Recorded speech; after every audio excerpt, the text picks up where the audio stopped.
Good afternoon students, all of you good afternoon. In the last video we discussed that is in solutions colligative properties. You know what are colligative properties? These are the properties of solutions which depends upon the number of solute particles, does not depends upon the nature of solute particles. ಯಾವುದೇ ಒಂದು solution ಅಲ್ಲಿ ಎಷ್ಟೊಂದು number of solute particles ಮೇಲೆ ಎಷ್ಟೊಂದು salute particles ಇರ್ತವೆ ಅದ್ರ ಮೇಲೆ depend ಆಗಿರುತ್ತೆ ಪ್ರಾಪರ್ಟೀಸ್. ಯಾವ ನೇಚರ್ ಅಲ್ಲಿ ಸಾಲ್ಯೂಟ್ ಪಾರ್ಟಿಕಲ್ಸ್ ಇದೆ ಅಂತ ಅದ್ರ ಮೇಲೆ ಡಿಪೆಂಡ್ ಆಗಿರಲ್ಲ. That type of properties are called as colligative properties. ಅರ್ಥ ಆಯ್ತಾ? The properties of solutions which depends upon only the number of solute particles does not depends upon the nature of solute particles. That properties are called as colligative properties. ಅದರಲ್ಲಿ RLVP, osmotic pressure, elevation boiling point, depression freezing point, ಈ 4 colligative properties ನಿಮ್ಗೆ discuss ಮಾಡಿದ್ದೇನೆ.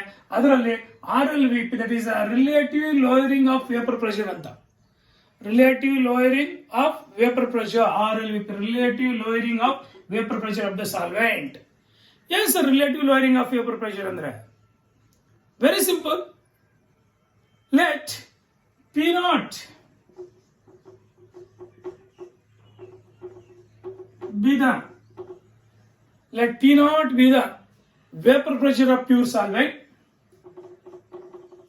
Vapor pressure of pure solvent.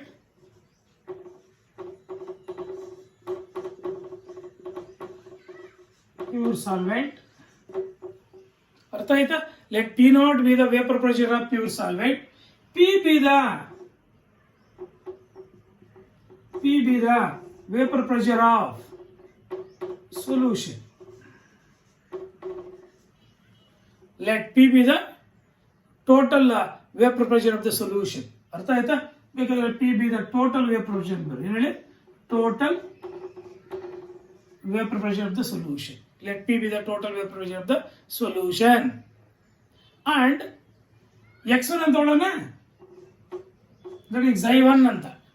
Xi1 be the mole fraction of ಅರ್ಥ ಆಯ್ತಾ solvent ಅಂತ ತಗೊಳ್ಳೋಣ. ಅರ್ಥ ಆಯ್ತಾ? ಅಂಡ್ Xi2 ಸಾಲ್ಯೂಟ್ ತಗೊಳ್ಳೋಣ ಬೇಕಾದ್ರೆ. That is Xi1 be the mole fraction of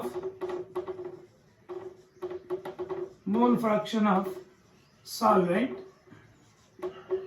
solution ಅಂದ್ರೆ ಬಹುತ್ ಸಾಲ್ಯೂಟ್ ಅಂಡ್ ಸಾಲ್ವೆಂಟ್ ಎರಡು ಇರ್ತದೆ ತಾನೆ. Xi2 be the mole fraction of solute ಅಂತ ಹೇಳೋಣ. Xi2 mole fraction of solute, Xi1 be the mole fraction of solvent. ಅರ್ಥ ಆಯ್ತಾ? ಇವಾಗ according to Raoult's law, ಅರ್ಥ ಆಯ್ತಾ? According to Raoult's law what is P1? ಅರ್ಥ ಆಯ್ತಾ? That is what is P1? ಯಾವುದೋ ಒಂದು P1 ಅಂದ್ರೆ ಯಾವುದೋ ಒಂದು ಸೊಲ್ಯೂಟ್ ಅಥವಾ ಸಾಲ್ವೆಂಟ್. ನಾವು ಸಾಲ್ವೆಂಟ್ ತಗೊಳ್ಳೋಣ. P1 be the that is vapor pressure of solvent. P2 be the vapor pressure of solute ಅಂತ ತಗೊಳ್ಳೋಣ ಬೇಕಾದ್ರೆ. ಅರ್ಥ ಆಯ್ತಾ? What is P1? P1 is equal to according to Raoult's lemma. According to Raoult's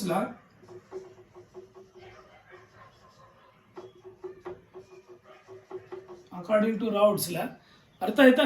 the vapour pressure of solvent ಏನ್ P1, this is the vapour pressure of solvent. Vapour pressure of solvent is equal to ಏನು P0 ಏನು ತಗೊಳ್ತೀವಿ? P0 be the vapour pressure of pure solvent ತಾನೆ. ಅರ್ಥ ಆಯ್ತಾ? P01 ಅಥವಾ P10 into Xi1. ಯಾಕಂದ್ರೆ Xi1 be the mole fraction of solvent ತಾನೆ. You give equation number 1. What is vapor pressure of solvent? ಇದು ಸೊಲ್ಯೂಷನ್ ಟೋಟಲ್ ವೇಪರ್ ಪ್ರೆಷರ್. ಇದು pure solvent. ಅದನ್ನ ಏನ್ ನೋಡೋಣ? ದಟ್ ಈಸ್ P1 ತಗೊಂಡ್ರೆ P1 ತಗೊಳ್ಳೋಣ, P2 ತಗೊಂಡ್ರೆ P2, ಅಥವಾ P and PB be the vapor pressure 2 components ತಗೊಂಡ್ವಾ. ಅದೇ ತರ ಇಲ್ಲಿ P1 ಅಂತ ತಗೊಂಡಿದೀವಿ ಅಷ್ಟೇ. ಅರ್ಥ ಆಯ್ತಾ? ಸಿನ್ಸ್ ಇಲ್ಲಿ ನಾವು ಯಾವ್ದು ಸೊಲ್ಯೂಷನ್ ತಗೊಂಡಿದೀವಿ ಅಂದ್ರೆ the solution containing non volatile salute.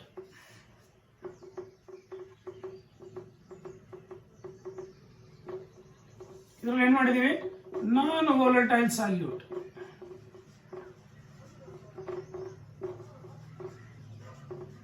ಇವಾಗ ಪ್ಯೂರ್ ಸಾಲ್ವೆಂಟ್ ವೇಪರ್ ಪ್ರೆಷರ್ ಜಾಸ್ತಿ ಇರುತ್ತೆ.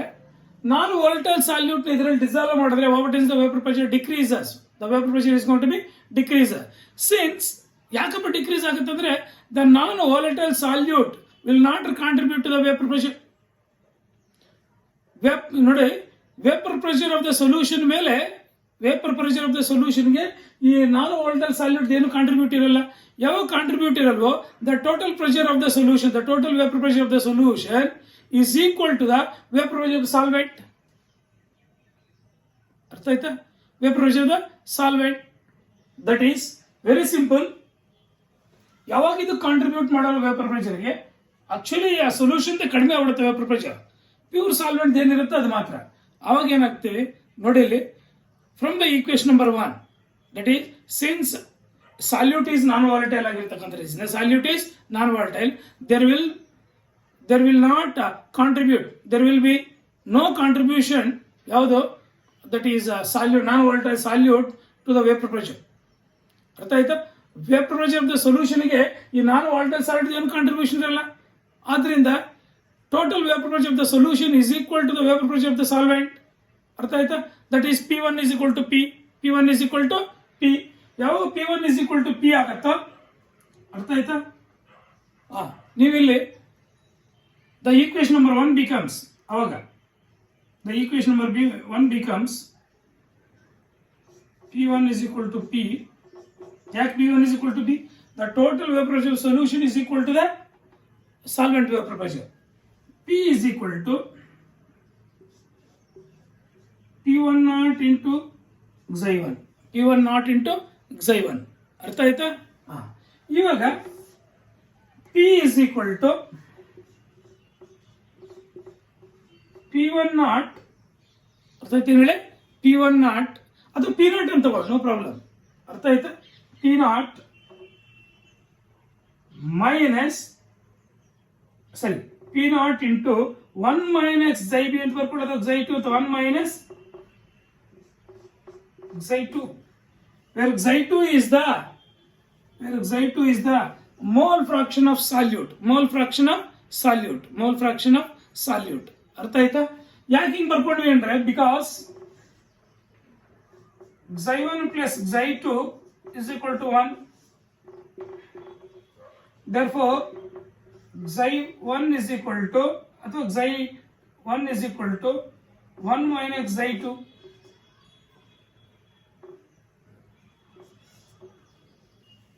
ಅರ್ಥ ಆಯ್ತಾ? ಇವಾಗ P is equal to ಏನಾಗತ್ತೆ, ಇದನ್ನ ಮಲ್ಟಿಪ್ಲಿಕೇಶನ್ ಮಾಡೋಣ. P01 minus P01 into Xi2, P01 into Xi2. ಈ P01 into Xi2 ಈ ಕಡೆ ಕಳ್ಸೋಣ, P ನ ಆ ಕಡೆ ಕಳ್ಸೋಣ. ಅರ್ಥ ಆಯ್ತಾ?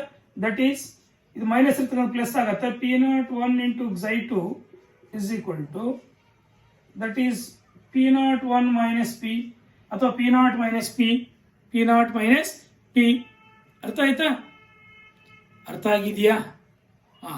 ಇವಾಗ therefore Xi2 is equal to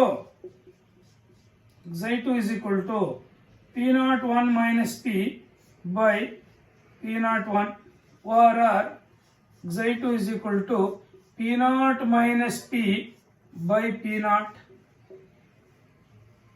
ಅರ್ಥ ಆಗಿದೆಯಾ? What is Xi2? Mole fraction of the solute. What is P0? That is vapor pressure of pure solvent. What is P? Total vapor pressure of the solution. ಅರ್ಥ ಆಯ್ತಾ? P0 ಅಂದ್ರೆ ಏನು ಗೊತ್ತಿದೆ, P ಅಂದ್ರೆ ಏನು ಗೊತ್ತಿದೆ. This is the Xi2 relation.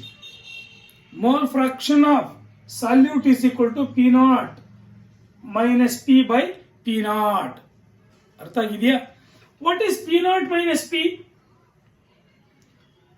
The difference in the vapor pressure of pure solvent and that of solution.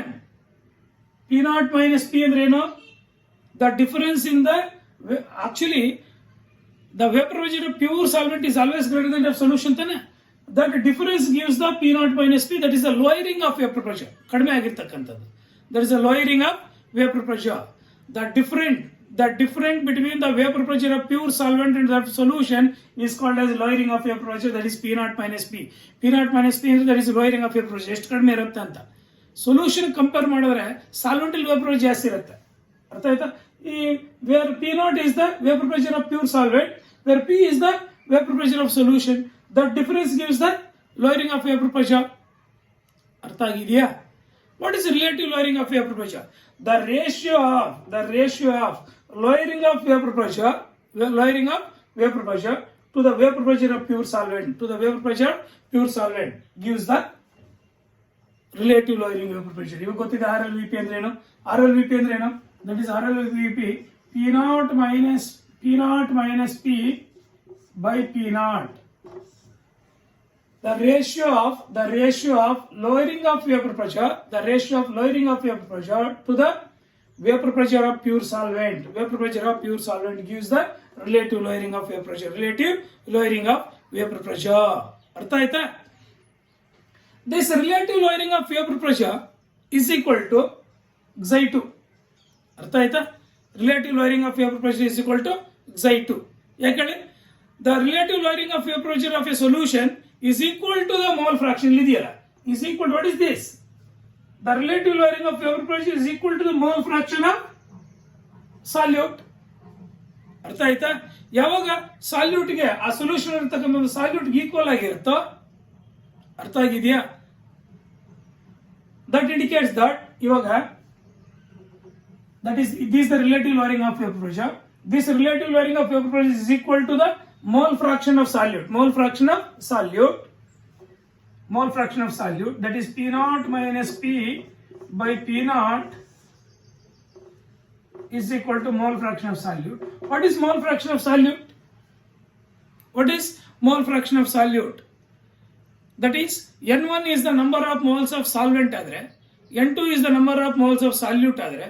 Therefore N2 by N1 plus N2 by N1 plus N2. What is this? Xi2. Or can I write like this? P naught minus P by P naught is equal to N2 by N1 plus N2. ಅರ್ಥ ಆಯ್ತಾ? Can I write like this? Where P naught is the vapor pressure of pure solvent, where P is the vapor pressure of solution, where N2 is the number of moles of solute, where N1 is the number of moles of solvent, ಅರ್ಥ ಆಗಿದೆಯಾ? Any doubt? ಅಲ್ಲಿಗೆ ಈ relative lowering of vapour pressure ಅಂತ ಗೊತ್ತಾಯ್ತಾ? ಅರ್ಥ ಆಯ್ತಾ? ಏನ್ relative lowering of vapour pressure? The relative lowering vapour pressure is defined as the ratio of lowering of vapor pressure to the vapor pressure of pure solvent. Artha aita? That is called as relative lowering of vapor pressure. That relative lowering of vapor pressure is equal to the mole fraction of solute, alva? Mole fraction of solute Xi2. Xi2 ನಾವು ಏನು ಕಂಡಿರ್ತೀವಿ? N2 by N1 plus N2, where N2 is the number of moles of solute, where N1 is the number of moles of solvent. ಅರ್ಥ ಆಗಿದೆಯಾ? ಇವಾಗ ನಿಮಗೆ ಇದರ ಮೇಲೆ RLVP ಮೇಲೆ 2 marks question there may be a chance. ಅರ್ಥ ಆಯ್ತಾ? derive a relation between relative lowering of vapor pressure and molar mass. ಅರ್ಥ ಆಯ್ತಾ? ಹಂಗೆ ಕೇಳ್ಬೋದು ನಿಮಗೆ.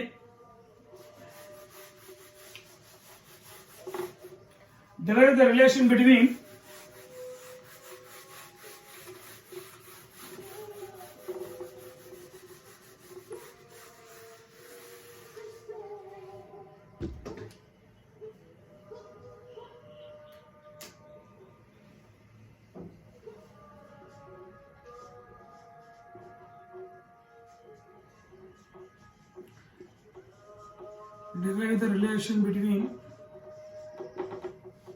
derive the relation between relative lowering of vapor pressure, RLVP, relative lowering of vapor pressure and molar mass.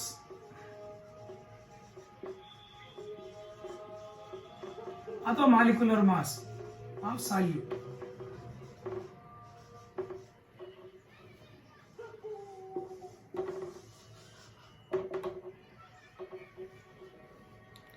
ಅರ್ಥ ಆಯ್ತಾ? Molecular mass of ಸಾಲ್ಯೂಟ್ಗೂ ಮತ್ತೆ RLVP ಗೂ ಒಂದು ರಿಲೇಷನ್ ಡೆರೈವ್ ಮಾಡ್ತಾನೆ. ಅರ್ಥ ಆಯ್ತಾ? ಏನ್ ಸರ್ ಡೆರಿವೇಶನ್? ಆಕ್ಚುಲಿ ನಿಮಗೆ Ostwald and Walker method, Walker dynamic method, Ostwald and Walker dynamic method ಅಂತ ಇದರಲ್ಲಿ ಓಲ್ಡ್ ಸಿಲೆಬಸ್ ಅಲ್ಲಿ ಡಿಸ್ಕಸ್ ಮಾಡಿದ್ದ, ಬಟ್ ಇವಾಗ ಇಲ್ಲ ಅದು. ಅರ್ಥ ಆಯ್ತಾ? ಡೈರೆಕ್ಟ್ ಆಗಿ ನಾವು ಡಿಸ್ಕಸ್ ಮಾಡೋಣ. ಯಾಕಂದ್ರೆ ನಮ್ಗೆ ರಾವ್ಟ್ಸ್ ಲಾ ಪ್ರಕಾರ ಗೊತ್ತಿದೆ. According to Raoult's law, according to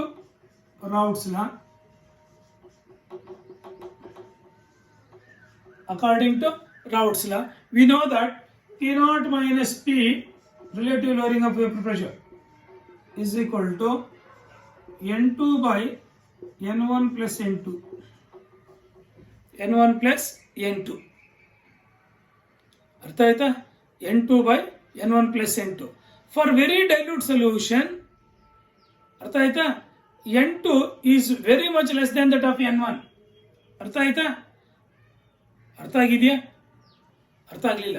that ಈಸ್ N1 plus N2 is nearly equal to 1 ತಾನೆ. N1 plus N2 is nearly is equal to N2 ಅಂದ್ರೆ ದಟ್ ಈಸ್, ನೋಡಿ ಇಲ್ಲಿ ಇದನ್ನು ನೆಗ್ಲೆಕ್ಟ್ ಮಾಡೋಣ. For very dilute solution, for very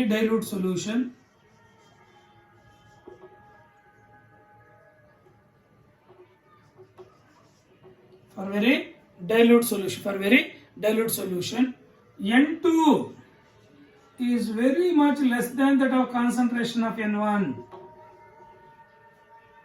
ಅರ್ಥ ಆಯ್ತಾ? ನಾವು 3 ಬರೆಯೋಣ ಸಾಕು, ನೋ ಪ್ರಾಬ್ಲಮ್. ಹಿಂಗಾದ್ರೂ N1 ಅರ್ಥ ಆಗಿದೆಯಾ?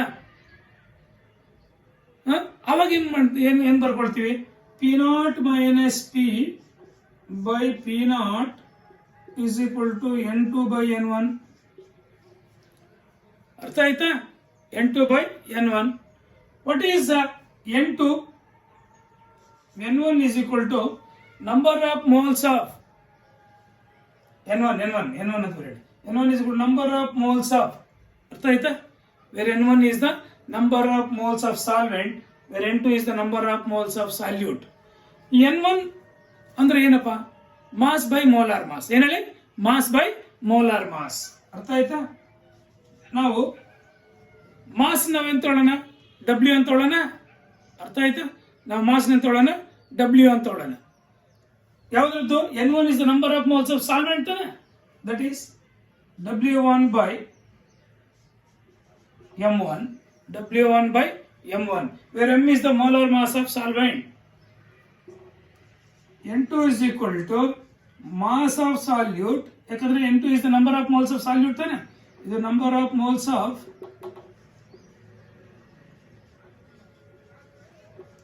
solute, ಇದೇನಿದೆ? number of moles of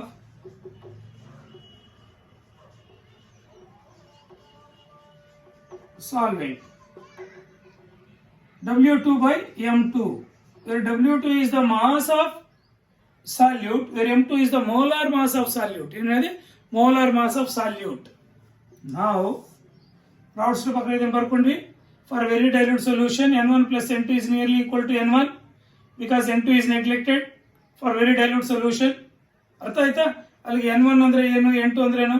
N1 ಅಂದ್ರೆ that is number of moles of solvent, number of moles of solvent, number of moles is equal to mass by molar mass, number of moles mass by molar mass. ಇದು salute, ಇದು solvent. ಅರ್ಥ ಆಗಿದೆಯಾ? ನಾವು it's very important. ಇವಾಗ ಈ N1 N2 value ಇದರಲ್ಲಿ substitute ಮಾಡೋಣ. ಅರ್ಥ ಆಯ್ತು? ಇದರಲ್ಲಿ ಸಬ್ಸ್ಟಿಟ್ಯೂಟ್ ಮಾಡೋಣ. ಏನಾಗತ್ತೆ? P0 minus P by P0 is equal to N2 ಅಂದ್ರೆ ಏನು? W2 by M2 by N1 ಅಂದ್ರೆ ಏನು? ಈ ವ್ಯಾಲ್ಯೂಸ್ ಎತ್ಕೊಂಡು ಇದ್ರಲ್ಲಿ ಸಬ್ಸ್ಟಿಟ್ಯೂಟ್ ಮಾಡ್ತಾ ಇದೀವಿ ಅಷ್ಟೇ. ಅರ್ಥ ಆಯ್ತಾ? That is W1 by M1. ಅರ್ಥ ಆಯ್ತಾ? W1 by M1 substitute ಮಾಡಿದೀವ. ಇದು ಯಾವ ಟೈಪಲ್ಲಿ ಇದೆ? That is A by B by C by D ಈ ಟೈಪಲ್ಲಿ ಇದೆಯಾ? A by B by C by D type ಅಲ್ಲಿ ಇದೆ. ಆದ್ರಿಂದ P naught minus P by P naught is equal to W2 into M1 ಅರ್ಥ ಆಯ್ತಾ by W1 into M2 W2 into M2 ಅಥವಾ M2 into W1 ಇಲ್ಲ ಒಂದೇ. ಅರ್ಥ ಆಯ್ತಾ? This is molar mass of solute, molar mass of solvent. That is weight of solute, weight of solvent, weight of solvent. Therefore, ಅರ್ಥ ಆಯ್ತಾ? That is M2 ಅಂದ್ರೆ ಏನು? molar mass of solute is equal to molar mass of solute is equal to W2 into M1, W2 into M1 by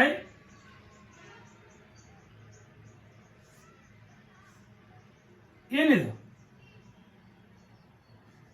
W1 P0 by P0 minus P.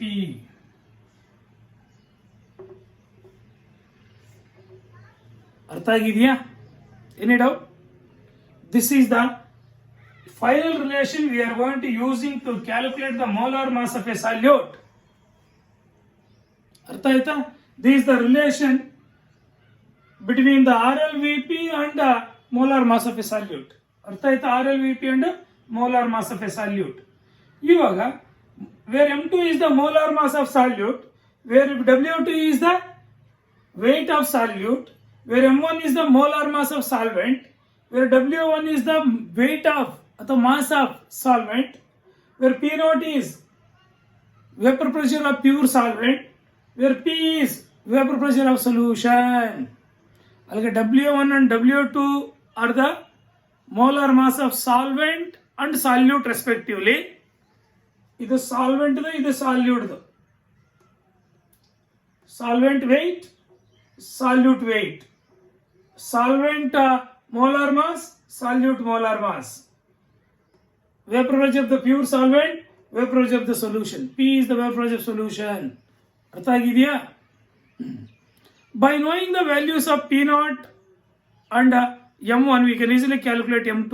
ಇವೆಲ್ಲ ಗೊತ್ತಿತ್ತು ಅಂದ್ರೆ ಅರ್ಥ ಆಯ್ತು, M2 ನಾವು ಈಸಿಯಾಗಿ calculate ಮಾಡ್ಬೋದು. ಈ ರಿಲೇಷನ್ ಮೇಲೆ ನಿಮಗೆ ಪ್ರಾಬ್ಲಮ್ಸ್ ಕೇಳ್ಬೋದು. ಅರ್ಥ ಆಯ್ತಾ? ಈ ರಿಲೇಷನ್ ಮೇಲೆ ನಿಮ್ಗೆ ಪ್ರಾಬ್ಲಮ್ಸ್ ಕೇಳ್ಬೋದು. It is very very very very important. ಅರ್ಥ ಆಗಿದೆಯಾ? RLVP ಗೊತ್ತಾಯ್ತಾ ನಿಮಗೆ?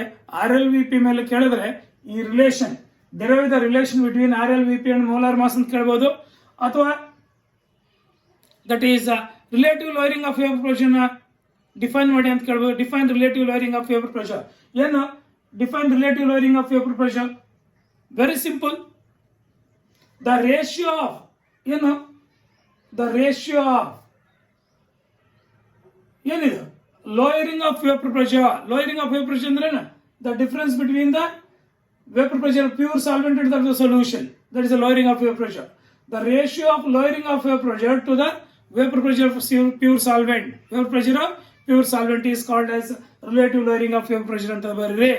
That relative lowering of vapor pressure is equal to the mole fraction of solute. Is equal to the mole fraction of solute. The mathematical form of relative lowering of vapor pressure. ಅರ್ಥ ಆಯ್ತಾ? P0 minus P by P0 is equal to Xi2. Xi2 ಅಂದ್ರೆ ಏನು? ಏನು Xi2 ಅಂದ್ರೆ? That is mole fraction of solute. That is mole fraction of solute ಅಂದ್ರೆ ಏನು? Number of moles of solute by total number of moles of both solute and solvent. ಇದು solute, ಇದು solvent. ಅರ್ಥ ಆಗಿದೆಯಾ? ಈ ರಿಲೇಷನ್ ಕೇಳಿದ್ರೆ 2 marks ಅಲ್ಲಿ ಇಷ್ಟು ಬರೀಬೇಕಾಗತ್ತೆ. ಇಲ್ಲ ಡೆಫಿನೇಷನ್ ಕೇಳಿದ್ರೆ RLVP ಮೇಲೆ ಡೆಫಿನೇಷನ್ ಬರೀಬಹುದು. ಅರ್ಥ ಆಗಿದೆಯಾ? ಇಲ್ಲ there may be a chance ಅದ್ರ ಮೇಲೆ ಕೇಳಿದ್ರೆ ಪ್ರಾಬ್ಲಮ್ಸ್ ಕೇಳ್ಬೋದು. ಅರ್ಥ ಆಯ್ತಾ? ಈ ಪ್ರಾಬ್ಲಮ್ಸ್ನ ಒಂದು ಕೆಲಸ ಮಾಡೋಣ. ಫಸ್ಟು ದಟ್ ಈಸ್ ರೌಟ್ಸ್ ಲಾ ಮೇಲೆ, ಅರ್ಥ ಆಯ್ತಾ, ಮತ್ತೆ ಡಾಲ್ಟನ್ಸ್ ಲಾ ಮೇಲೆ ಪ್ರಾಬ್ಲಮ್ಸ್ ಡಿಸ್ಕಸ್ ಮಾಡೋಣ. ಅದ್ರ ಮೇಲೆ ಪ್ರಾಬ್ಲಮ್ಸ್ ಡಿಸ್ಕಸ್ ಮಾಡಿ ಮತ್ತೆ ಇದ್ರ ಮೇಲೆ ಕಂಟಿನ್ಯೂ ಮಾಡೋಣ. ಅರ್ಥ ಆಗಿದೆಯಾ? Rub this. ಅರ್ಥ ಆಯ್ತಾ? ನಾನು ಇದನ್ನು ರಬ್ ಮಾಡಲ. ನೋಡಿ ಇಲ್ಲಿ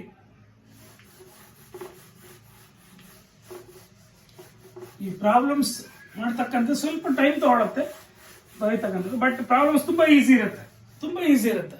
ಎಲ್ಲ ಡೇಟಾವನ್ನೇ ಕೊಟ್ಟಿರ್ತಾನೆ, ಅದರಿಂದ ಪ್ರಾಬ್ಲಮ್ಸ್ ತುಂಬಾ ಈಸಿ ಇರುತ್ತೆ. ಇಲ್ಲಿ ನೋಡಿ ಇಲ್ಲಿ ಏನ್ ಸರ್ ಪ್ರಾಬ್ಲಮ್ಸ್ ನೋಡಿ ಇಲ್ಲಿ. ಪ್ರಾಬ್ಲಮ್ ನಂಬರ್ 1, ಚೆನ್ನಾಗಿ ಪ್ರಾಬ್ಲಮ್ ಅರ್ಥ ಮಾಡ್ಕೊಂಡ್ಬಿಟ್ರೆ ಈಸಿಯಾಗಿ ಮಾಡ್ಬೋದು ಕೆಮಿಸ್ಟ್ರಿಯಲ್ಲಿ. ಅರ್ಥ ಆಯ್ತಾ? That is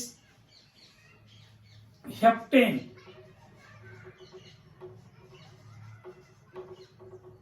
and octane. Heptane and octane form an ideal solution.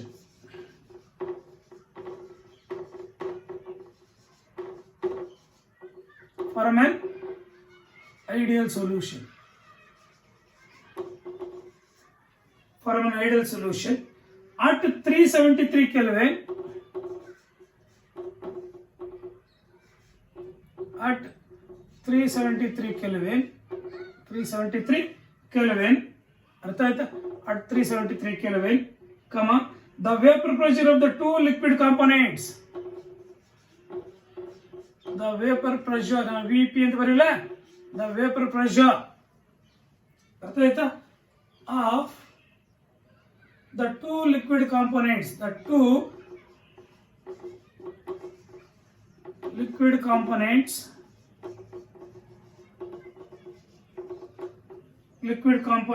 are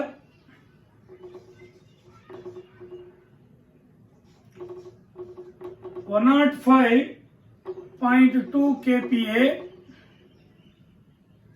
kilopascal kPa and 46.8 kPa respectively.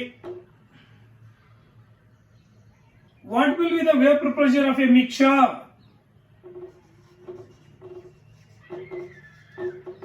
What will be the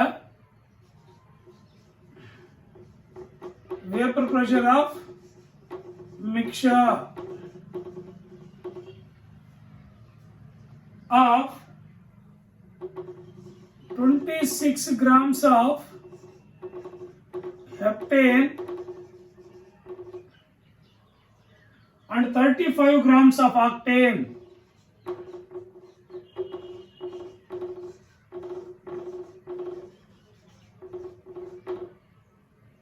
ಅರ್ಥ ಆಯ್ತಾ?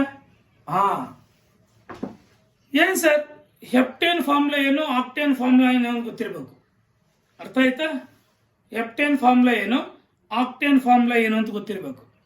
ಕಾರ್ಬನ್ ಐಟಮ್ಸ್ ಎಷ್ಟಿದೆಯೋ ಅದಕ್ಕಿಂತ 2 ಜಾಸ್ತಿ hydrogen, double the carbon atoms ಮತ್ತೆ 2 ಜಾಸ್ತಿ ಇರುತ್ತಲ್ಲಮ್ಮ. ನೋಡಿ ಇಲ್ಲಿ ಹೆಪ್ಟ್ ಅಂದ್ರೆ 7 carbon atoms, 7 into 2 14, 14 plus 2 16 hydrogen, 7 carbon atoms, 16 hydrogen atoms. That is heptane formula. Answer ಅಥವಾ solution, ಹೆಪ್ಟೇನ್ ಏನು C7H16. ಅರ್ಥ ಆಯ್ತಾ? ಆಕ್ಟೇನ್ ಫಾರ್ಮುಲಾ, ಆಕ್ಟ್ ಅಂದ್ರೆ 8 ಅಲ್ಲಮ್ಮ, C8 8 16 ಪ್ಲಸ್ 2. ಅರ್ಥ ಆಯ್ತಾ? ಎಷ್ಟಾಗುತ್ತೆ? 18 ಆಗುತ್ತೆ. 16 plus 2 18, H18. This are formulas. ಅರ್ಥ ಆಯ್ತಾ?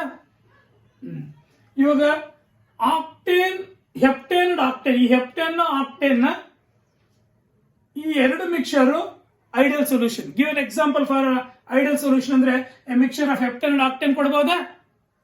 Mixer of heptane, normal heptane, normal octane gives the ideal solution. At 373 Kelvin ಅಲ್ಲಿ, at a constant temperature ಅಲ್ಲಿ, the vapor pressure of two liquid components, ಈ 2 liquid components vapor pressure heptane ಇಷ್ಟಿರುತ್ತೆ, octane ಇಷ್ಟಿರುತ್ತೆ ಅಂತ respectively ಅಂತ ಕೊಟ್ಟಿದ್ದಾನೆ. What will be the vapour pressure of this mixture? Mix ಮಾಡಿದ್ದಾದ್ಮೇಲೆ vapour pressure ಎಷ್ಟಿರುತ್ತೆ ಅಂತ ಕಂಡುಹಿಡಿಬೇಕು. ಅಂದ್ರೆ ಪಿ ಟೋಟಲ್ ಕಂಡುಹಿಡಿಬೇಕು. ಅರ್ಥ ಆಯ್ತಾ? P total is equal to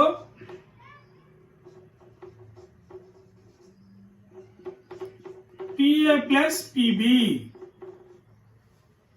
ಅರ್ಥ ಆಯ್ತಾ? PA plus PB. PA ಅಂದ್ರೆ ಏನು ಅರ್ಥ ಆಯ್ತಾ? ಇವು ಆಕ್ಟೇನ್. ಅರ್ಥ ಆಯ್ತಾ? P of octane plus P of, ನೀವು ಪೂರ್ತಿ ಬರ್ತೀವಿ, PA ಪ್ಲಸ್ PB ಗಿಂತ P of heptane plus P of octane. ಇದು total vapour pressure. Total vapour pressure ಎರಡು ಕಂಡಿಬೇಕು. ಈ P ಆಫ್ ಹೆಪ್ಟೇನ್ ಅಂದ್ರೆ ಏನು? P ಆಫ್ ಹೆಪ್ಟೇನ್ ಅಂದ್ರೆ P not of heptane plus mole fraction of, ನೋಡಿ, P not of heptane into mole fraction of heptane plus P octane ಅಂದ್ರೆ ಏನು? P naught of octane into mole fraction of octane. ಅರ್ಥ ಆಯ್ತಾ? ಇವಾಗ ನಾವೇನ್ ಮಾಡಬೇಕು? P naught ಕೊಟ್ಟಿದ್ದಾನೆ, ಇದು ಕೊಟ್ಟಿಲ್ಲ. P ನಾಟ್ ಆಫ್ ಹೆಪ್ಟೇನ್ ಕೊಟ್ಟಿದ್ದಾನೆ, ಇಷ್ಟಿದೆ. P ನಾಟ್ ಆಫ್ ಆಕ್ಟೇನ್ ಇಷ್ಟಿದೆ. ಅರ್ಥ ಆಯ್ತಾ? ಇವಾಗ ಇದನ್ನು ಕಂಡುಹಿಡಿಕೊಳ್ಳೋಣ. ಇದನ್ನು ಕಂಡುಹಿಡಿಬೇಕಾದ್ರೆ ಇದರ ಮೋಲಾರ್ ಮಾಸಸ್ ಕಂಡುಹಿಡಿಯೋಣ. ಏನು ಹೇಳಿ? Molar masses. ಮೋಲಾರ್ ಮಾಸ್ ಎಷ್ಟು ಬರುತ್ತೆ? C17 ಅಂದ್ರೆ ಏನು? C7 plus H13. 7 ಅಂದ್ರೆ 7 ಇಂಟು 12 ಪ್ಲಸ್ 1 ಇಂಟು 16. 1 ಇಂಟು 16 ಎಷ್ಟಾಗತ್ತೆ? ಅರ್ಥ ಆಯ್ತಾ? 1 ಇಂಟು 16 ದಟ್ ಈಸ್ 100 ಗ್ರಾಮ್ಸ್ ಆಗುತ್ತೆ ನೋಡಿ. 7×10 ಅರ್ಥ ಆಯ್ತಾ? 100 L ಅಂತ ತಗೊಳ್ಬೇಕಾದ್ರೆ. ಅರ್ಥ ಆಯ್ತಾ? ಪ್ಲಸ್ 16. 1 ಇಂಟು 16 16. ಅರ್ಥ ಆಯ್ತಾ? 12 L 84. 12 L 84 ಅಥವಾ 17 70 2 L 14. ಅರ್ಥ ಆಯ್ತು? 84. 12 L 84 ಪ್ಲಸ್ 18 7s 84. ಸಾರಿ, 12 7s 84. 12 7s 84 plus 16. 1 ಇಂಟು 16 16 ತಾನೆ? 16. 100 grams per mole. That is the molar mass. ಅರ್ಥ ಆಯ್ತಾ? ನೆಕ್ಸ್ಟ್ ಇದು that is 8 into 12 plus 1 into 18. 1 into 18. ಅರ್ಥ ಆಯ್ತಾ? ಇದು 96 ಆಗುತ್ತೆ ನೋಡಿ. 12 8s 96 plus 18 plus 18 114.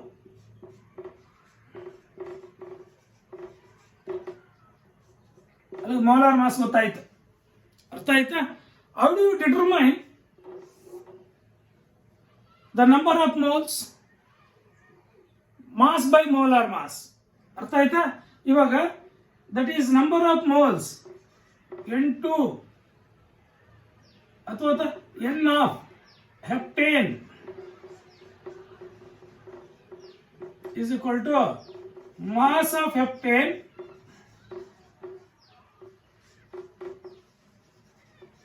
by molar mass of heptane.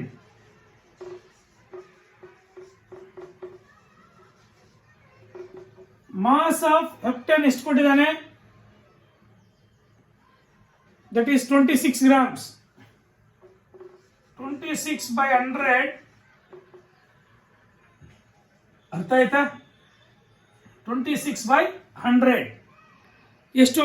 26 by 100 0.26 ಅಲ್ವಾ? 0.26 moles number of moles.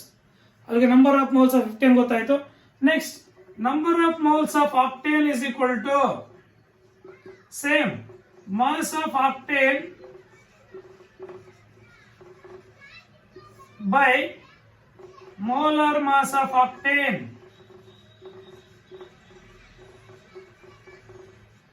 Mass of octane ಅವನೇ ಕೊಟ್ಟಿದ್ದಾನೆ ಎಷ್ಟು 75. What is the molar mass of octane? ಇಲ್ಲಿದೆ 114. Divide ಮಾಡಿ, we are going to getting 75. ಅರ್ಥ ಆಯ್ತು ಕೊಟ್ಟಿರ್ತಕ್ಕಂಥ ಪ್ರಾಬ್ಲಮ್ ಅಲ್ಲಿ? ಅರ್ಥ ಆಯ್ತಾ? ಸಾರಿ 35 ಗ್ರಾಮ್ಸ್ 35 ಗ್ರಾಮ್ಸ್ ತಗೊಳ್ಳಿ. 35 ಗ್ರಾಮ್ಸ್ ಅರ್ಥ ಆಯ್ತಾ? 35 by 114 ತಗೊಳ್ಳೋಣ. 35 ಗ್ರಾಮ್ಸ್ ಆಫ್ ಆಕ್ಟೇನ್ ಕೊಟ್ಟಿರ್ತಕ್ಕಂಥದ್ದು. ಇವಾಗ ಎರಡನ್ನ ಡಿವೈಡ್ ಮಾಡಿದ್ರೆ ಎಷ್ಟು ಬರುತ್ತಪ್ಪ ಅಂದ್ರೆ that is 0.31 mole.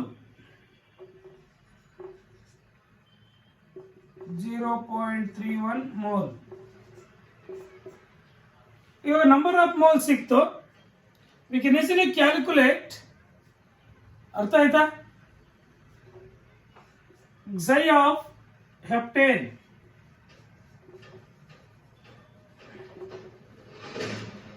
xi of heptane is equal to number of moles of heptane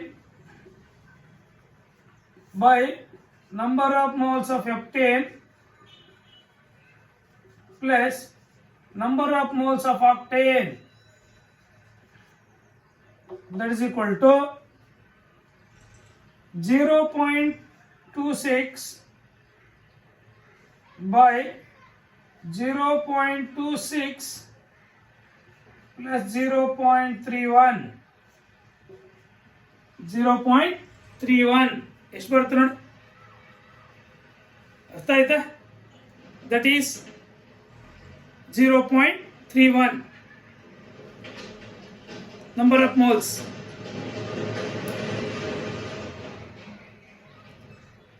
ಎಷ್ಟು ಬರುತ್ತೆ? 0.456. 0.456 ಅರ್ಥ ಆಯ್ತಾ?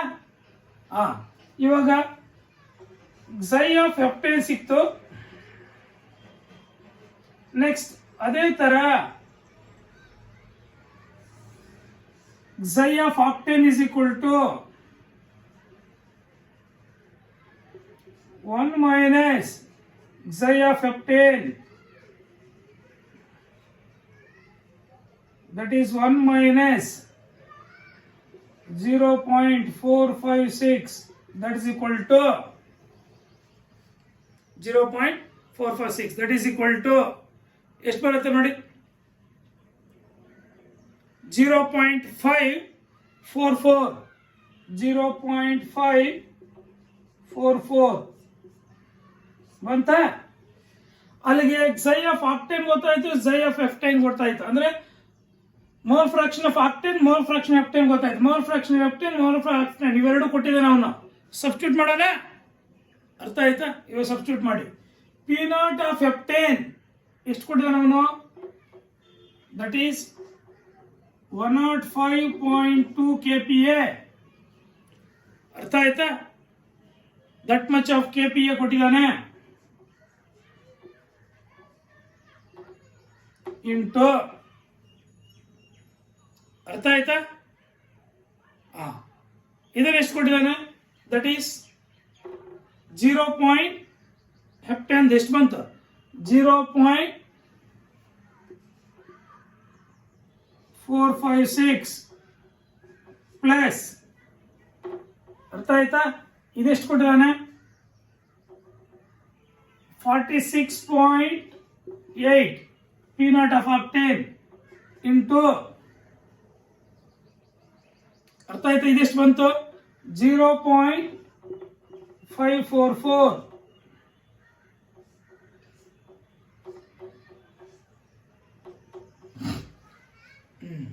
ಇವಾಗ ಮಾಡಿ ನೋಡೋಣ.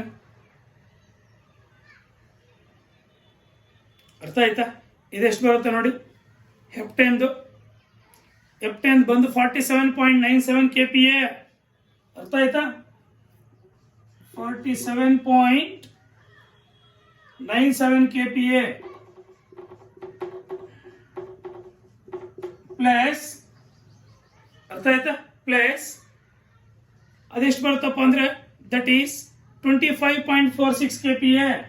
25.46 kPa. Total ಎಷ್ಟು ಬರುತ್ತೆ ನೋಡಿ, 73.43 kPa. 73.43 kPa. ಏನಿದೆ P total.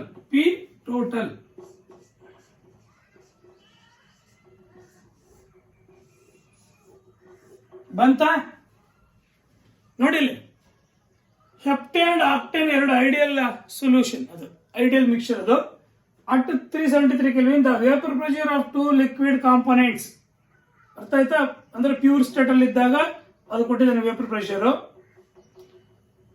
What will be the vapour pressure of the mixture? ಆ ಮಿಕ್ಸರ್ ನ ವೇಪರ್ ಪ್ರೆಷರ್ ಎಷ್ಟು ಮಿಕ್ಸ್ ಮಾಡ್ತಾ ಇದೀವಿ? 26 grams of heptane, 35 grams of octane ನಾವು ಮಿಕ್ಸ್ ಮಾಡ್ತಾ ಇದೀವಿ. ಮಿಕ್ಸ್ ಮಾಡಿದಾಗ ಅರ್ಥ ಆಯ್ತಾ, ಆ ಮಿಕ್ಸರ್ ನ ಅರ್ಥ ಆಯ್ತಾ ವೇಪರ್ ಪ್ರೆಷರ್ ಎಷ್ಟಿರುತ್ತೆ, total vapour pressure that solution ಎಷ್ಟಿರುತ್ತೆ ಅಂತ ಕಂಡುಹಿಡಿಬೇಕು. We know that total vapour pressure is equal to, ಅರ್ಥ ಆಯ್ತಾ, according to Dalton's law, the total vapor pressure of the solution is equal to the sum of the vapor pressures of all the components present in a solution. ಇದನ್ನ ನಿಂಗೆ ಬರ್ಕೋಬಹುದಾ? ಇದು ಕೊಟ್ಟಿದ್ದಾನೆ, ಇದು ಕೊಟ್ಟಿಲ್ಲ direct ಆಗಿ. ಅವನೇನು ಕೊಟ್ಟಿದ್ದಾನೆ? ಮಾಸ್ ಕೊಟ್ಟಿದ್ದಾನೆ. ಮೋಲಾರ್ ಮಾಸಸ್ ಫಾರ್ಮುಲಾ ಗೊತ್ತಿದೆ, ಮೋಲಾರ್ ಮಾಸ್ ಕಂಡು ಹಿಡ್ಕೋದು. ಮಾಸ್ ಬೈ ಮೋಲಾರ್ ಮಾಸ್ ಇಂದ ನಂಬರ್ ಆಫ್ ಮೋಲ್ಸ್ ಕಂಡು ಹಿಡ್ಕೊಂಡಿದ್ವಿ. By knowing the number of moles we can easily calculate the mole fractions of that components. Mole fractions ಕಂಡು ಹಿಡ್ಕೊಂಡಿದ್ವಿ, substitute ಮಾಡಿದ್ವಿ, calculate ಮಾಡಿದ್ರೆ we are going to getting total vapour pressure of that solution. ಅರ್ಥ ಆಗಿದೆಯಾ? ಕಷ್ಟ ಇದೆಯಾ? Very very very very very simple. ಅರ್ಥ, ಈ ಟೈಪ್ ಅಲ್ಲಿ ಪ್ರಾಬ್ಲಮ್ಸ್ ಕೇಳ್ತಾನೆ. ಕನ್ಫ್ಯೂಸ್ ಇಲ್ವತ್ತಾನೆ? ತುಂಬಾ ಸಿಂಪಲ್ ಇದೆ. ಒಂದು ಆಕ್ಟೇನ್ ಅರ್ಥ ಮಾಡ್ಕೊಳ್ಳಿ, ಪ್ರಾಬ್ಲಮ್ ಅರ್ಥ ಮಾಡ್ಕೊಂಡು ತುಂಬಾ ಸಿಂಪಲ್ ಇದೆ. ಆಕ್ಟೇನ್ ಹೆಪ್ಟೇನ್ ಇಷ್ಟಿಷ್ಟು ಗ್ರಾಮ್ಸ್ ತಗೊಂಡು, ಹೆಪ್ಟೇನ್ ಇಷ್ಟು ಗ್ರಾಮ್ಸ್, ಆಕ್ಟೇನ್ ಇಷ್ಟು ಗ್ರಾಮ್ಸ್, ಹೆಪ್ಟೇನ್ ಆಕ್ಟೇನ್ ಇಷ್ಟಿಷ್ಟು ಗ್ರಾಮ್ಸ್ ತಗೊಂಡು ಎರಡನ್ನು ಮಿಕ್ಸ್ ಮಾಡ್ತಾ ಇದೀವಿ. ಅವಾಗ ಐಡಿಯಲ್ ಸೊಲ್ಯೂಷನ್ ಆಗ್ತಾ ಇದೆ. ಅವು ಪ್ಯೂರ್ ಸ್ಟೇಟ್ ಅಲ್ಲಿ ಇದ್ದಾಗ ಅದರ ವೇಪರ್ ಪ್ರೆಷರ್ ಇಷ್ಟಿದೆ, ಇದು ಹೆಪ್ಟೇನ್, ಇದು ಆಕ್ಟೇನ್ ಇಷ್ಟಿದೆ. ಇವಾಗ ಎರಡನ್ನು ಮಿಕ್ಸ್ ಮಾಡಿದಾದ್ಮೇಲೆ ಇಷ್ಟಿಷ್ಟು ಗ್ರಾಮ್ಸ್, ಟೋಟಲ್ ವೇಪರ್ ಪ್ರೆಷರ್ ಎಷ್ಟಿರುತ್ತೆ ಅಂತ ಕಂಡುಹಿಡಿಬೇಕು. ನಾವು ಡಾಲ್ಟನ್ಸ್ ಲಾ ಪ್ರಕಾರ ಗೊತ್ತಿದೆ. ಅರ್ಥ ಆಯ್ತಾ? ನಮ್ಗೆ ಡೈರೆಕ್ಟ್ ಆಗಿ ಅವನು ನಂಬರ್ ಆಫ್ ಮೋಲ್ಸ್ ಕೊಟ್ಟಿಲ್ಲ, ಮೋಲ್ ಫ್ರಾಕ್ಷನ್ ಕೊಟ್ಟಿಲ್ಲ. ಅದರಿಂದ ನಂಬರ್ ಆಫ್ ಮೋಲ್ಸ್ ಕಂಡುಹಿಡ್ಕೊಳ್ಳಿಕ್ಕೆ ಅವನು ಡೇಟಾ ಕೊಟ್ಟಿದ್ದಾನೆ. By knowing the number of moles we can easily calculate the mole fraction of heptane and mole fraction of octane. Mole fraction heptane, mole fraction ಗೊತ್ತಾಯ್ತು. ಇದರಲ್ಲಿ ಎಲ್ಲ substitute ಮಾಡಿ calculate ಮಾಡಿಟ್ರೆ we are going to getting answer that is P total. ಅರ್ಥ ಆಗಿದೆಯಾ? ಈ ಟೈಪಲ್ಲಿ ನಿಮಗೆ ಪ್ರಾಬ್ಲಮ್ಸ್ ಕೇಳಬಹುದು. ಅರ್ಥ ಆಯ್ತಾ? ಇನ್ನೂ ಒಂದು ಡಿಸ್ಕಸ್ ಮಾಡೋಣ. ಅರ್ಥ ಆಯ್ತಾ? ಇನ್ನೂ ಒಂದು ಪ್ರಾಬ್ಲಮ್ ಡಿಸ್ಕಸ್ ಮಾಡೋಣ ಇದೇ ಟೈಪಲ್ಲೇ. ಮತ್ತೆ ಅದಾದಮೇಲೆ RLVP ಮೇಲೆ ಪ್ರಾಬ್ಲಮ್ಸ್ ಡಿಸ್ಕಸ್ ಮಾಡೋಣ. Can rub this? ಸ್ವಲ್ಪ ಬರ್ಕೊಳ್ತಕ್ಕಂಥ ಟೈಮ್ ತಗೊಳಕ್ಕೆ 2 ಕ್ಲಾಸಸ್ ಪ್ರಾಬ್ಲಮ್ಸ್ ಮಾಡ್ತಾ ಇದೀವಲ್ಲ.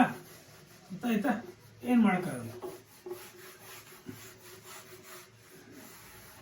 ಕ್ಲಾಸ್ ಇದ್ದಿದ್ರೆ ಅದು ಕಥೆ ಸಪ್ರೇಟ್ ಆಗ್ತಿತ್ತು. ಇರಲಿ. Problem number 2. Problem number 2. Yes sir, problem number 2.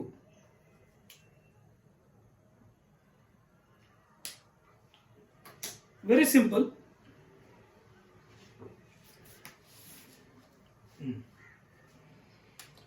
The vapor pressure, ನೋಡಿಲಿ,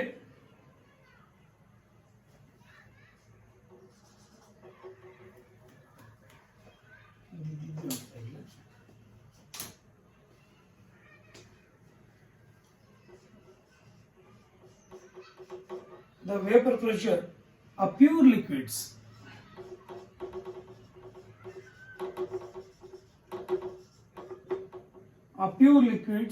A and B, A ಮತ್ತು B ಅನ್ನೋ ಎರಡು ಲಿಕ್ವಿಡ್ಸ್, ಪ್ಯೂರ್ ಲಿಕ್ವಿಡ್ಸ್. ಅದರದ್ದು ವೇಪರ್ ಪ್ರೆಷರ್ ಟಾರಲ್ಲಿ ಕೊಟ್ಟಿದ್ದಾನೆ R, ದಟ್ ಈಸ್ 450. ಅರ್ಥ ಆಯ್ತಾ? 450 and 700 mm of mercury, mm of Hg respectively. ಅಂದ್ರೆ what is the meaning of respectively? ಎದ್ ಬಂದು ಇಷ್ಟು ಬಿದ್ ಬಂದು ಇಷ್ಟು ಅಂತ 450 mm ಆಫ್ Hg ಬಂದು ಏದು ಲಿಕ್ವಿಡ್ ಏದು ಲಿಕ್ವಿಡ್ ಬಿದ್ ಬಂದು 700 mm ಆಫ್ Hg ಅಂತ ಅರ್ಥ ಆಯ್ತಾ ಕಮ at 350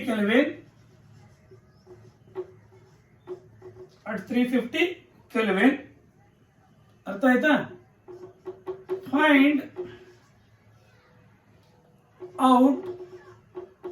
find out the composition of the liquid.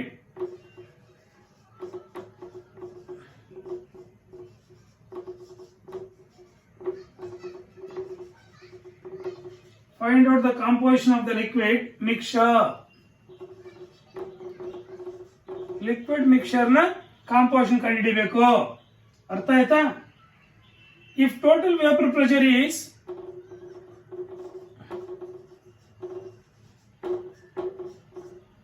if total vapor pressure is 600 mm of Hg millimeter of Hg ಅಂತ mm of Hg ಅಂದ್ರೆ millimeter of mercury full stop also find the composition of the vapor phase the composition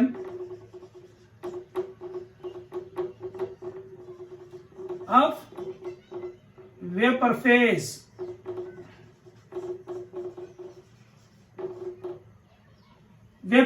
composition ಕೂಡ ಕಂಡುಹಿಡಿಯಬೇಕು ಅರ್ಥ ಆಯ್ತಾ that is a problem it's a very simple problem ಚೆನ್ನಾಗಿ ಅರ್ಥ ಮಾಡ್ಕೊಳ್ಳಿ problem first ಅರ್ಥ ಮಾಡ್ಕೊಂಬಿಡಿ ನಿಮ್ಗೆ ತುಂಬಾ ಸಿಂಪಲ್ ಅನ್ಸುತ್ತೆ the vapour pressure of pure liquids A and B are A ಮತ್ತೆ ಬಿ ಅನ್ನೋ ಎರಡು ಲಿಕ್ವಿಡ್ಸ್ ಇದಾವೆ ಒಂದು ಸೊಲ್ಯೂಷನ್ ಅಲ್ಲಿ ಆ ಲಿಕ್ವಿಡ್ಸ್ ನ ವೇಪರ್ ಪ್ರೆಷರ್ ಎಷ್ಟು 750 mm of Hg 700 mm of Hg ಅರ್ಥ ಆಯ್ತು ಏದು ಬಂದು ಇಷ್ಟು ಬಿದು ಬಂದು ಇಷ್ಟು ಲಿಕ್ವಿಡ್ಸ್ ಈ ಟೆಂಪರೇಚರ್ ಅಲ್ಲಿ find out the composition of liquid mixer ನ ಕಾಂಪೋಸಿಷನ್ ಕಂಡುಹಿಡಿಬೇಕು ಅರ್ಥ ಆಯ್ತಾ ಲಿಕ್ವಿಡ್ ಮಿಕ್ಸರ್ ನ ಕಾಂಪೋಸಿಷನ್ ಕಂಡುಹಿಡಿಬೇಕಾದ್ರೆ ಅರ್ಥ ಆಯ್ತಾ ಲಿಕ್ವಿಡ್ ಮಿಕ್ಸರ್ ನ ಕಾಂಪೋಸಿಷನ್ ಕಂಡುಹಿಡಿಬೇಕು ಲಿಕ್ವಿಡ್ ಮಿಕ್ಸರ್ ನ ಕಾಂಪೋಸಿಷನ್ ಕಂಡುಹಿಡಿಬೇಕಾದ್ರೆ ಅಂದ್ರೆ xi A ಮತ್ತೆ xi B ಎರಡು ಕಂಡುಹಿಡಿಯಬೇಕು ಅರ್ಥ ಆಯ್ತಾ ಲಿಕ್ವಿಡ್ ಮಿಕ್ಸರ್ ನ xi A ಮತ್ತೆ xi B ಎರಡು ಕಂಡುಹಿಡಿಯಬೇಕು ಇಫ್ ಟೋಟಲ್ ವೇಪರ್ ಪ್ರೆಷರ್ ಕೊಟ್ಟಿದ್ದಾನೆ ಎಷ್ಟು total vapour pressure 600 mm of Hg ಇಷ್ಟು ಕಂಡುಹಿಡ್ಕೊಂಡು ಮತ್ತೆ ಏನ್ ಮಾಡಬೇಕು ಅರ್ಥ ಆಯ್ತಾ ಫೈನಲ್ ಸ್ಟೇಜ್ ಅಲ್ಲಿ also find the composition of vapour phase ಅರ್ಥ ಆಯ್ತಾ ಅಂದ್ರೆ mole fraction of A mole fraction of B ಎರಡು ಕಂಡುಹಿಡಿಯಿರಿ ಅರ್ಥ ಆಯ್ತಾ mole fraction of A mole fraction of B ನ ಕಂಡುಹಿಡಿಯಲಿಕ್ಕೆ ಏನ್ ಕಂಡುಹಿಡಿತಕ್ಕಂಥದ್ದು ಅಂತ ನೋಡೋಣ ಫಸ್ಟ್ ಪ್ಯೂರ್ ಸ್ಟೇಟ್ ಅಲ್ಲಿ ಅರ್ಥ ಆಯ್ತಾ ಏನ್ ಕೊಟ್ಟಿದ್ದಾನೆ answer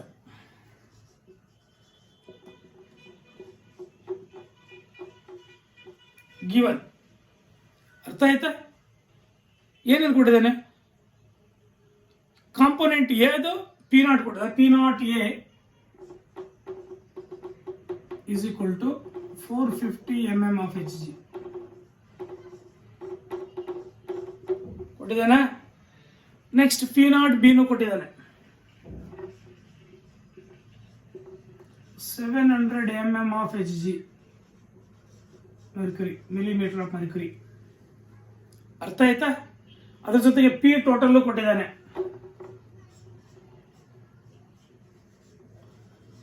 P total is equal to ಅರ್ಥ ಆಯ್ತಾ ದಟ್ ಈಸ್ ಎಷ್ಟು ಕೊಟ್ಟಿದ್ದಾನೆ 600 mm of Hg 600 mm of Hg ಅರ್ಥ ಆಯ್ತಾ 600 mm of Hg ಕೊಟ್ಟಿದ್ದಾನೆ ಅರ್ಥ ಆಯ್ತಾ ಅಲ್ಲಿಗೆ ಪಿ ಟೋಟಲ್ ಕೂಡ ಕೊಟ್ಟಿದ್ದಾನೆ ನಮಗೆ ಪಿ ಎ ಪಿ ಬಿ ಕಂಡುಹಿಡ್ಕೋಬೇಕಾದ್ರೆ ಏನು ಫಾರ್ಮುಲಾ ಅರ್ಥ ಆಯ್ತಾ ಪಿ ಎ ಕಂಡುಹಿಡ್ಕೋಬೇಕಾದ್ರೆ ಅರ್ಥ ಆಯ್ತಾ P A is equal to P not A into xi A P B is equal to P not B into xi B therefore P total is equal to P A plus P B ನೋಡಿಲಿ P total is equal to ಅರ್ಥ ಆಯ್ತಾ P A plus P B ನಮ್ಗೆ ಗೊತ್ತಿದೆ P A ಅಂದ್ರೆ ಏನು? P not A into xi A plus P not B into xi B ಅಲ್ವಾ? Substitute ಮಾಡಿದೀವಿ. ಅರ್ಥ ಆಯ್ತಾ? ಇವಾಗ ನಮಗೆ ಗೊತ್ತಿದೆ xi ಬಿ ಅಂದ್ರೇನು? 1 minus xi A, 1 minus xi A.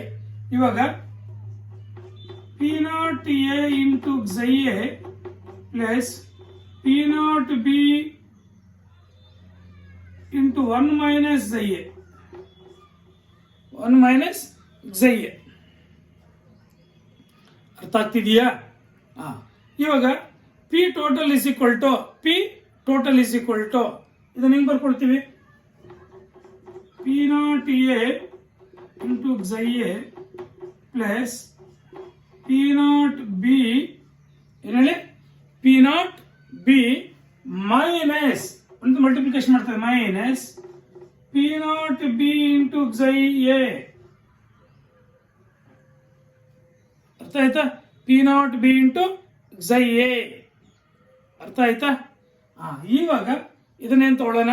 That's P total is equal to ಇದರಲ್ಲಿ ಯಾವುದು ಕಾಮನ್? xi ಎ ತಾನೆ ಕಾಮನ್. ಅರ್ಥ ಆಯ್ತಾ? xi ಅನ್ನ ನಾವು ಕಾಮನ್ ತಗೊಳ್ಳೋಣ. ಅವಾಗ ಏನಾಗುತ್ತೆ? P not A minus P not B ಏನ್ ಹೇಳಿ?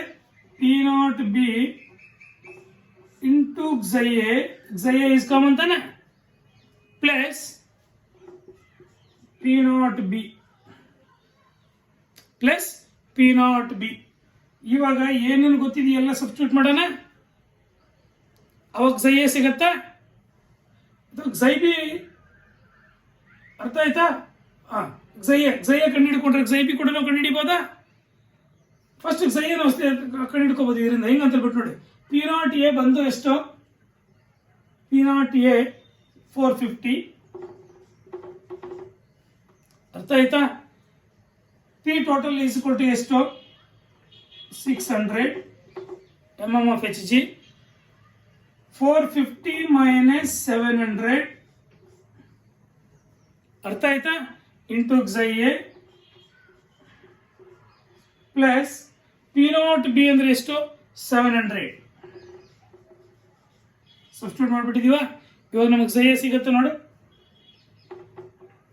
450 ಮೈನಸ್ 700 ಎಷ್ಟಾಗತ್ತೆ? 450 ಮೈನಸ್ 700 ದಟ್ ಈಸ್ 250. ಅಂದ್ರೆ ಮೈನಸ್ 250 ಇಂಟು xi ಎ. 700 ಈ ಕಡೆ ಕಳ್ಸೋಣ, ಮೈನಸ್ ಆಗತ್ತೆ. 600 minus 700 that is equal to minus 100. ಇವಾಗ therefore xi A is equal to 100 by 250, 0.4.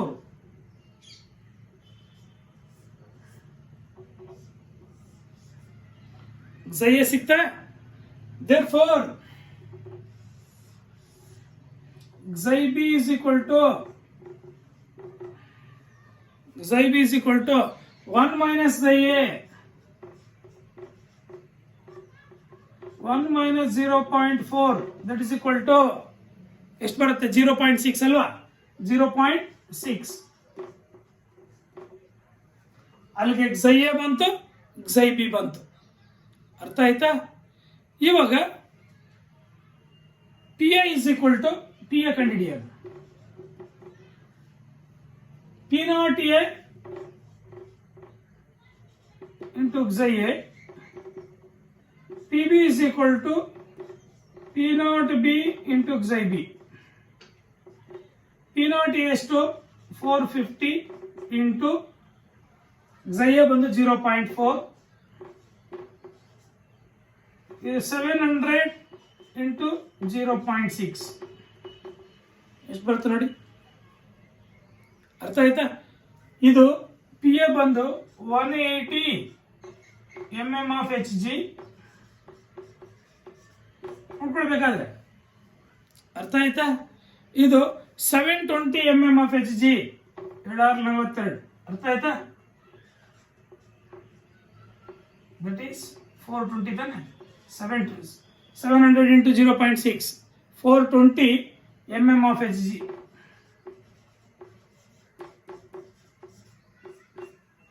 ಅಲ್ಲಿಗೆ ಪಿ ಎ ಪಿ ಬಿ ಎರಡು ಗೊತ್ತಾಯ್ತಾ. ನಾವು ದಟ್ ಈಸ್ ಏನ್ ಕೇಳಿದಾನೆ, find the composition vapour phase ಅಂದ್ರೆ in vapour phase mole fraction of A is equal to, ನೀವು ಬರೀ in vapour face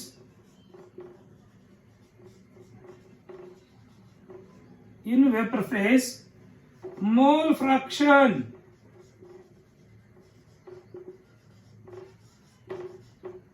of A. In vapor phase, mole fraction of A is equal to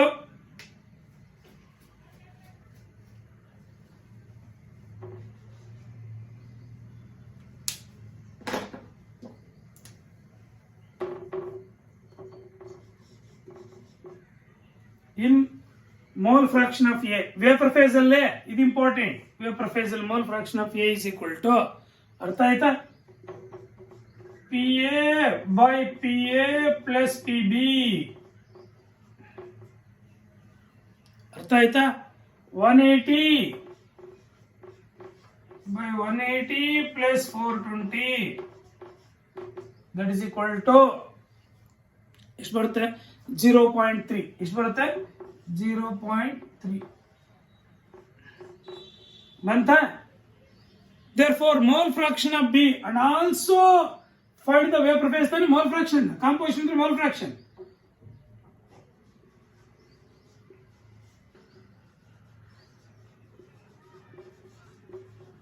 Mole fraction of B is equal to 1 minus ಏನಾಗುತ್ತೆ 0.3.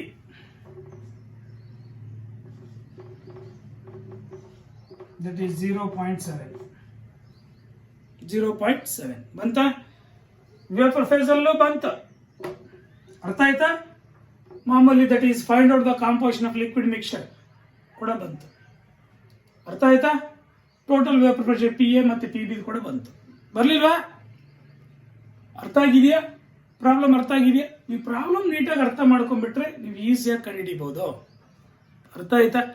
ತುಂಬಾ easy ಇರುತ್ತೆ problems, ನೀವು ಕರೆಕ್ಟಾಗಿ ಅರ್ಥ ಮಾಡ್ಕೊಂಡು problem ಅರ್ಥ ಮಾಡ್ಕೋಬೇಕು, ಏನು ಕೊಟ್ಟಿದ್ದಾನೆ ಏನು ಕಂಡುಹಿಡಿಬೇಕು ಅಂತ ಹೇಳ್ಬಿಟ್ಟು, ಅರ್ಥ ಆಯ್ತಾ.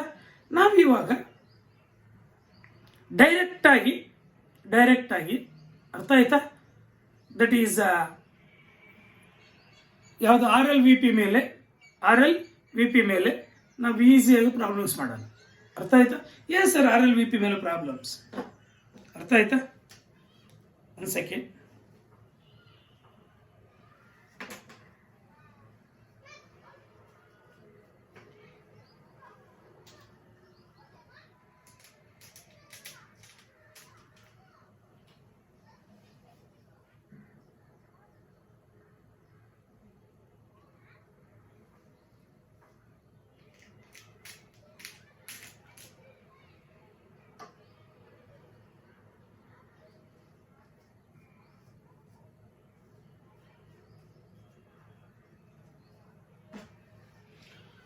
ಪ್ರಾಬ್ಲಮ್ ಅರ್ಥ ಆಗಿದೆಯಾ? ಎ ಮತ್ತೆ ಬಿದು ಅರ್ಥ ಆಯ್ತಾ. ಏನು ಕೊಟ್ಟಿದ್ದಾನೆ, ಪ್ಯೂರ್ ಲಿಕ್ವಿಡ್ಸ್ ಅಂದ್ರೆ ಪಿ ನಾಟ್ ಎ ಮತ್ತೆ ಪಿ ನಾಟ್ ಬಿ ಕೊಟ್ಟಿದ್ದಾನೆ. ಪಿ ನಾಟ್ ಎ ಇದು, ಪಿ ನಾಟ್ ಬಿ ಇದು, ಮತ್ತೆ ಟೋಟಲ್ ಕೂಡ ಕೊಟ್ಟಿದ್ದಾನೆ. ಮತ್ತೆ ಕಾಂಪೋಸಿಷನ್ ಅಂದ್ರೆ ಏನು, P A find out the composition liquid mixture. xi a xi b ಕಂಡುಹಿಡಿ. xi a xi b ಬಂತು. By knowing the xi a and xi b, P A and P B ಕಂಡುಹಿಡಿದ್ರೆ in vapor phase mole fraction of A, mole fraction of B, and also find out the composition of vapor phase. Vapor phase ಅಲ್ಲಾದ್ರೆ n, ಅರ್ಥ ಆಯ್ತಾ. ಇದು mole fraction of A is equal to Na, that is ನಮ್ ನೋಡಿ mole fraction of A is equal to Na plus Nb ತಾನೆ. vapor phase ಅಲ್ಲಿ Pa plus Pb. mole fraction of B 1 minus this one, ಅರ್ಥ ಆಯ್ತಾ. mole fraction of A ಅರ್ಥ ಆಯ್ತಾ. Mole xi a 1 minus xi a ಇಲ್ಲಿ ಕಂಡುಹಿಡಿದಿದೆಯಾ, vapour face ಅಲ್ಲಿ ಬಂತು, ಅರ್ಥ ಆಗಿದೆಯಾ. ನಾವು another problem can rub this.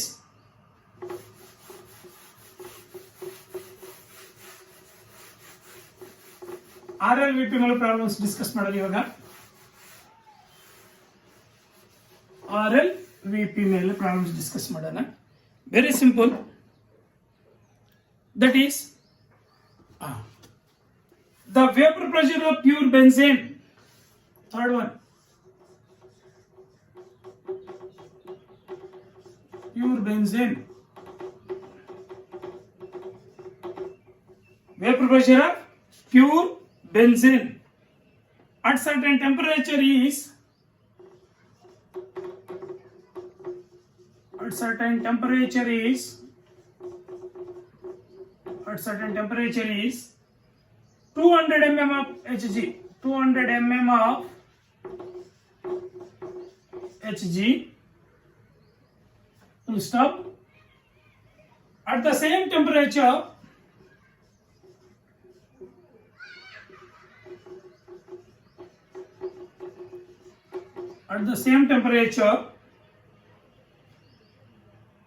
comma, the vapor pressure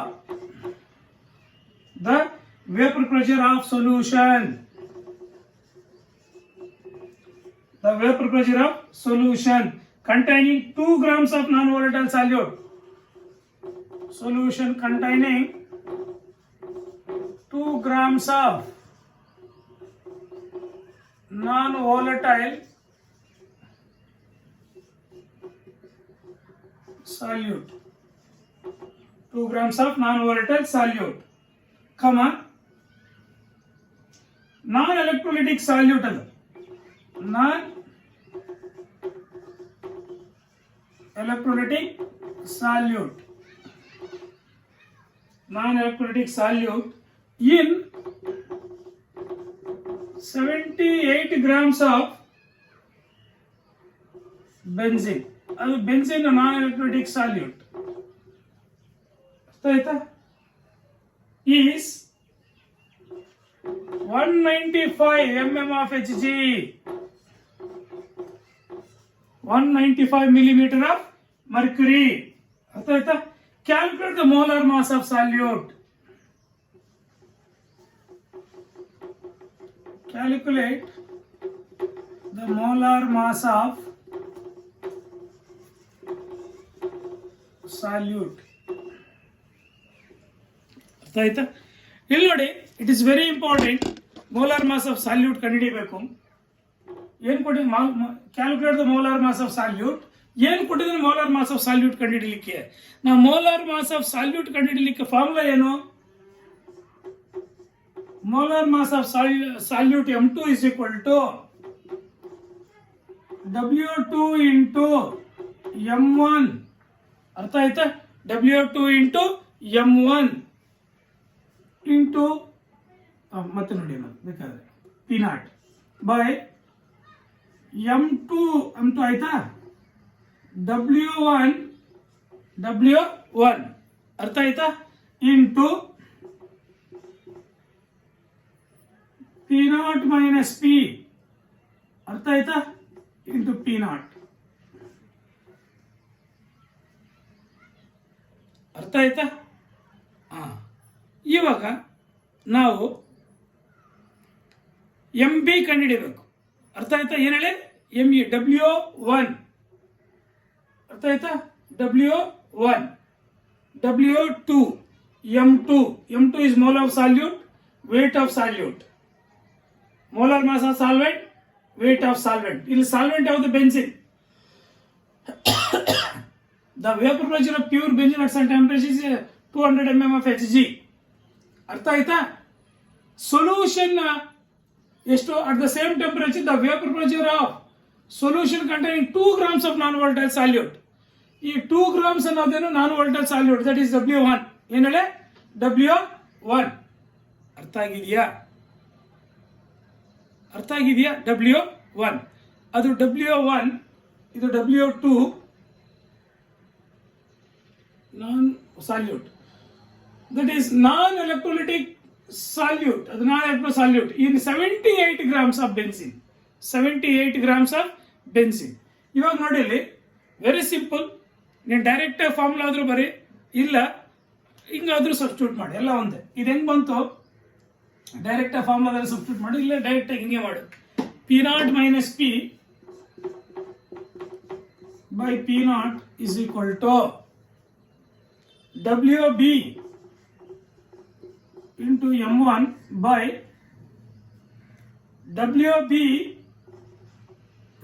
M2 ಅಂತ ಹೇಳೋಣ, M2 into W1, M2 into W1. ಅರ್ಥ ಆಗಿದೆಯಾ? WB ಅಲ್ಲ W2 ಅಂತ ಹೇಳೋಣ, W1 W2, M1 M2 ಅಂತ ಹೇಳೋಣ. M1 M2 ಅಲ್ಲ, ಅಥವಾ MA MB WB WA, no problem. ಅರ್ಥ ಆಯ್ತಾ? ಹಿಂಗೆ ತಗೊಳ್ಳೋಣ ಡೈರೆಕ್ಟ್ ಆಗಿ. ಇವಾಗ ಏನೇನು ಕೊಟ್ಟಿದ್ದಾನೆ? P0 minus P. ಅರ್ಥ ಆಯ್ತಾ? P0 minus P ಏನು ಡೇಟಾ ಕೊಟ್ಟಿದ್ದಾರೆ ನೋಡಿ ಇಲ್ಲಿ. 195 mm of Hg solution. P ಅಂದ್ರೆ ಸೊಲ್ಯೂಷನ್, P0 ಅಂದ್ರೆ ಸಾಲ್ವೆಂಟ್. 200 minus 195 by 200. ಅರ್ಥ ಆಗಿದೆಯಾ? Any doubt? ನಾವು ದಟ್ ಇಸ್ ಈಕ್ವಲ್ ಟು, ಇದೆಷ್ಟು ಗ್ರಾಮ್ಸ್ ಇದು? 2 grams. ಏನು W2 ಅಂದ್ರೆ weight of solute 2 grams into M1 ಅಂದ್ರೆ ಎಷ್ಟು? Molar mass of solute, molar mass of solvent. Solvent ಅಂದ್ರೆ ಯಾವುದು? ಬೆಂಜಿನ್. ಬೆಂಜಿನ್ ಸಾಲ್ವೆಂಟ್ ಎಷ್ಟು? ದಟ್ ಈಸ್ ಬೆಂಜಿನ್ ಅಂದ್ರೆ C6H6. ಮೋಲಾರ್ ಮಾಸ್ ಬಂದು that is 78 grams per mole. ಅವನೇ ಕೊಟ್ಟಿದ್ದಾನೆ, ಸರಿ ವೇಟ್ ಕೊಟ್ಟಿದ್ದಾನೆ. 78 grams ಆಫ್ ಬೆಂಜಿನ್, 78. ಅರ್ಥ ಆಗಿದೆಯಾ? Any doubt? M2 ನಾವು ಕಂಡುಹಿಡಿಯಬೇಕು. W1 ಎಷ್ಟು ಕೊಟ್ಟಿದ್ದಾನೆ? ಅದು ಗ್ರಾಮ್ಸ್ ಕೂಡ 78 ಕೊಟ್ಟಿದ್ದಾನೆ, 78. ಅರ್ಥ ಆಗಿದೆಯಾ? ನಾವು therefore ಇದೇನಿದೆ? 200 minus 195 by 200 is equal to 2 into 78 by M2 into 78. ಇದೇನಿದೆ? W1 78, M1 78. ಯಾಕಪ್ಪ ಅಂದ್ರೆ molar mass of benzene is 78 grams per mole. Therefore MB is equal to ಏನು ಕಂಡುಹಿಡಿಯಬೇಕು? MB molar mass of solute is equal to 2 into 78 into 200 by 5 into 78. Calculate ಮಾಡಿ.